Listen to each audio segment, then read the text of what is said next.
আসসালামু আলাইকুম বন্ধুরা, আপনারা কেমন আছেন সবাই? আশা করি আপনারা অনেক অনেক ভালো আছেন। আজকে আমি যে অ্যাপসের কথা নিয়ে আলোচনা করব, সেই অ্যাপসটি আপনার মোবাইলে যদি ইনস্টল করে সেট আপ করতে পারেন, তাহলে আপনার মোবাইল কেউ হাতে নিলেই ছবি উঠে যাবে। কি হাতে নিয়েছে আপনার মোবাইল?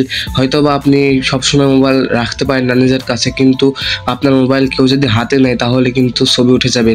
আপনার মোবাইলের পাসওয়ার্ড খুলতে গেলে কিন্তু তার ছবি উঠে যাবে, ঠিক আছে?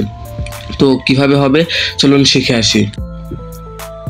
চলে আসলাম মোবাইল স্ক্রিনে। সর্বপ্রথম আপনারা কি করবেন, এই ভিডিওটি দেখছেন, এই ভিডিওটির কমেন্ট বক্সে যাবেন, গিয়ে এই অ্যাপসটির আমি লিঙ্ক দিয়ে রাখবো, প্লে স্টোর লিঙ্ক দিয়ে রাখবো এবং টেলিগ্রাম চ্যানেলের লিঙ্ক দিয়ে রাখবো। আপনারা প্লে স্টোর লিঙ্কেও যেতে পারেন, টেলিগ্রাম চ্যানেলের লিঙ্কেও যেতে পারেন। তো ইনস্টল করে নেওয়ার পরে আপনারা অ্যাপসের ভিতরে প্রবেশ করবেন।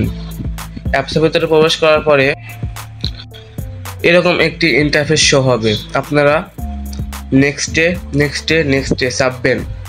এরপরে আপনাদের এখানে ক্লিক করতে হবে, ঠিক আছে? এখানে ক্লিক করতে হবে। এখানে ক্লিক করলে পারমিশন চাবে, আপনারা পারমিশন দিয়ে রাখবেন, ঠিক আছে?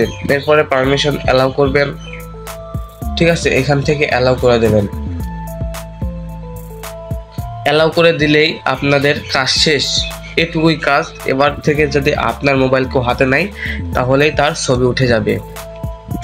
তো এই ছিল আজকের ভিডিওটি ভালো লাগলে লাইক করবেন, শেয়ার করবেন এবং চ্যানেলটি সাবস্ক্রাইব করতে ভুলবেন না। তো দেখা হচ্ছে পরবর্তী ভিডিওর সাথে। ভালো থাকবেন, সুস্থ থাকবেন। আল্লাহ হাফেজ।